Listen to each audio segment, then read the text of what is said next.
There is a detail about business grants that catches out more owners than any form ever has. And it is not hidden, it is just quiet. For the most part, support works on a reimbursement basis, which means you spend your own money first and the support comes to you afterwards. Read that sentence again slowly, because a lot of grant-related stress lives inside it. It means that the money leaving your business and the money arriving are separated by a gap, and during that gap, your business is funding the entire project by itself. Owners who understand this plan calmly.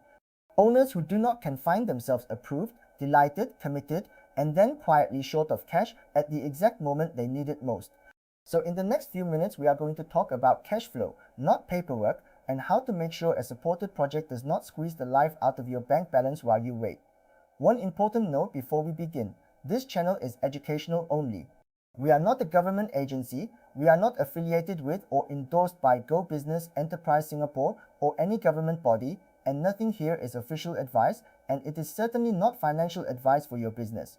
How any particular scheme pays out and when differs by scheme and changes over time, so we will stay with the thinking rather than the specifics and always point you back to the official source gobusiness.gov.sg to confirm what applies to your situation before you rely on any of it. The shape of grant money? Start by picturing the shape of it, because the shape is what surprises people. A grant is not a check you receive at the beginning to go and spend. It generally works the other way. You commit, you engage a provider, you pay the invoices as they land, and then support follows once the spending has actually happened and been accounted for. So on a chart of your bank balance, the project shows up first as a dip and the support arrives later as a partial recovery. It never fully closes the dip either, because support is a contribution towards a cost, not the cost itself, so there is always a portion that is simply yours. Notice that this has nothing to do with anything going wrong. This is the normal, working, everything went well version of a grant-supported project, and it still requires your business to carry the full cost for a stretch of time. Why it works this way? It is worth understanding the logic, because it stops the arrangement feeling arbitrary. Support is generally tied to spending that has genuinely happened, which protects public money from being paid out for projects that never materialize or costs that were never incurred.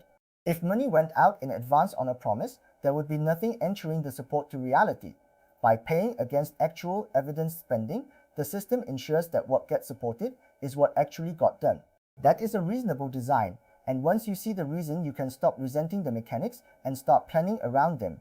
The important consequence for you is a simple one to state and easy to forget. Your business is the one that funds the project while it is happening.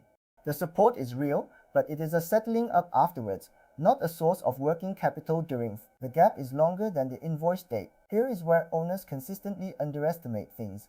The gap is not from your final payment to your reimbursement. It starts much earlier than that. It starts at your first outlay, the deposit, the first stage payment, the first invoice from the provider, and it does not end until the support actually lands in your account, after the project is finished, documented, submitted, and processed. So the real question is not how long does the money take, it is how long is my business out of pocket, and the honest answer stretches across the whole project and then some. We are not going to give you a number of weeks, because timelines differ by scheme and change and are for the official channels to tell you. But whatever number you are imagining, the safe planning move is to assume the gap is wider than that, because every part of it can stretch and almost none of it can compress. Budget the full cost, not the net cost. This is the single most useful discipline in this video. When owners plan a supported project, they instinctively think in net terms. They take the price and mentally subtract the support and plan around what is left. That number is a fine way to judge whether the project is worth doing and a dangerous way to plan your cash. Because for cash flow purposes, the number that matters is the full cost, the whole invoice, the entire amount that will actually leave your bank account, because that is what you are going to pay. Plan your cash on the gross figure and treat the support as a recovery that arrives later. If you build your cash plan on the net figure, you have quietly assumed money you do not have yet, and you will feel that assumption at the worst moment. Judge on net, plan on gross, and the whole thing stays manageable. Where the cash will actually come from. Once you are planning on the full cost, the next question is concrete and unavoidable. Where is that money coming from? Not vaguely, specifically. Is it sitting in the account today? Is it coming from expected revenue that has not arrived yet? Is it a facility with your bank? Is it money currently earmarked for something else? Or is it, honestly, hope? Write the answer down, because an answer you can write down is real and an answer you can only feel is not. If the funding depends on revenue that has not happened yet, you have added a second uncertainty on top of the first, and the two can go wrong together. This is the moment to be unsentimental. A project you cannot fund without the support arriving on time is a project that is riding on a timeline you do not control. Plan the project's payment schedule. Projects do not bill you all at once, and that is actually your friend if you use it. Ask your provider, before you commit, when payments fall due, how much at each point, and what triggers them, and put those dates on a calendar next to your own expected inflows.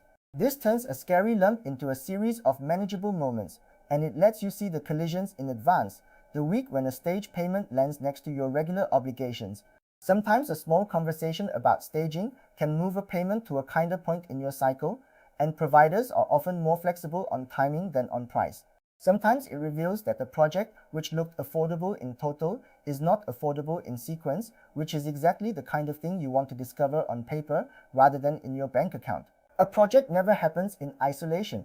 It happens on top of everything else your business is already doing. So before you commit, look at the same period in your calendar and ask what else is going on. Salaries, rent, supplier terms, tax obligations, your own seasonality, a quiet stretch you know is coming. Any other commitment already in flight. A supported project sitting on top of your slowest quarter is a different proposition from the same project in your strongest one, even though the numbers on the quote are identical. Timing is a lever most owners forget they are holding. Very often the right answer is not no, it is not yet, and shifting a project by a quarter into a period where your business is better able to carry it converts a risky commitment into a comfortable one without changing anything about the project itself. Treat the support as a recovery, not a resource. Here is a mental habit worth adopting permanently. Until support has actually arrived, treat it as something that will probably come, rather than something you have, and never spend it in advance, even mentally. That means it does not fund the next thing, it does not cover a shortfall you are anticipating, and it is not the plug in your cash forecast. The reason is not pessimism, it is that anything can shift, timelines move, a query can add time, and things you were sure about can turn out to need one more step. If your business is fine either way, a delay is an annoyance.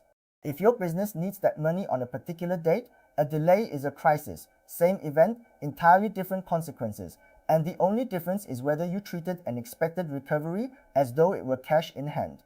Build a buffer for the gap. Everything above leads to one practical conclusion. Do not plan to the edge. Whatever you think the gap is, leave yourself room on top of it, in both money and time, because that room is what turns the inevitable small surprises into non-events. A buffer is not wasted money sitting idle. It is what lets you keep paying your provider on schedule when something takes longer than expected. And it is what stops a good project from damaging a good business. If a project only works when everything goes perfectly, it does not really work because projects rarely go perfectly and the timeline is not yours to control. The owners who look relaxed during grant-supported projects are almost never the ones with better luck. They are the ones who left themselves margin, and margin is something you decide on before you start, never after. They have the conversation before you commit.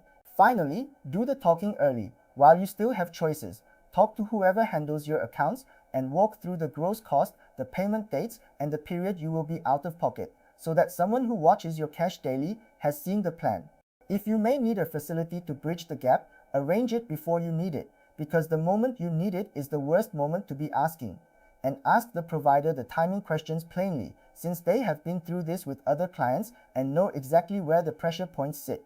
None of this takes long, and all of it happens best while you are still deciding, because once you have signed, the schedule belongs to the project and you are simply living inside it. An hour of planning now buys you months of not worrying, which is a very good trade. A closing thought. So here is the picture to carry away. Grant support generally arrives after you spend, not before, which means your business funds the project across a gap that starts at your first outlay and ends whenever the support actually lands. So judge the project on the net cost, but plan your cash on the full cost. Know exactly where that money is coming from.